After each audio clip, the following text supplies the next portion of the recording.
Okay, just a quick look at the connections.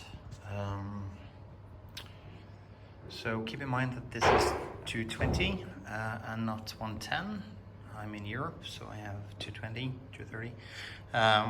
So I'm following in the 220 connections. So if you're in the US, this might differ for you.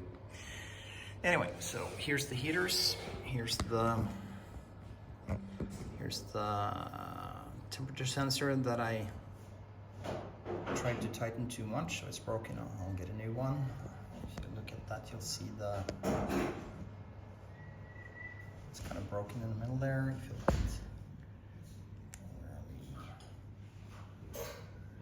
at there, this one is not broken. Yeah. Anyway, so these all go into the ceramic block here. According to the instructions, one side is split into two. This one's there. So these go from there down here and then into the relays. The positive side goes straight into there.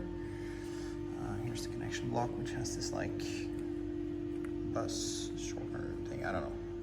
That shorts at a few of the pins. Just be careful. Kit didn't come with enough blue ones, so I had to resort to using red ones, which is the right one according to wires anyway. And this bar is being fed by the main input here. The grounding wire is fastened there. This part didn't come with a hole, so I had to drill that and tap that myself, but that worked okay. I've done the same on the other side because the solenoid also needs grounding.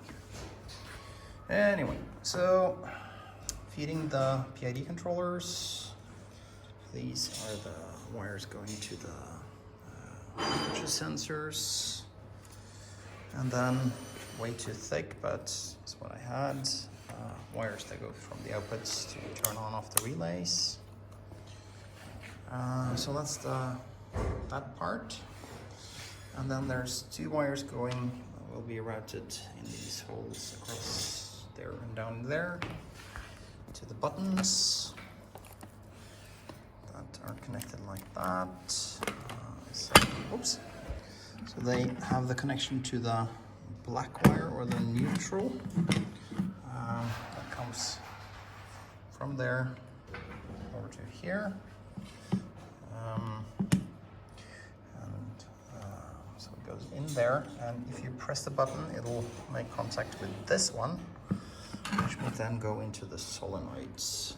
And the black wire should go to the minus terminal on the solenoids, and the white wire coming straight from the bus bar and going into them like that. And then this third one is the grounding wire. It also is connected to these and other parts of the solenoid. Yeah, that's basically it.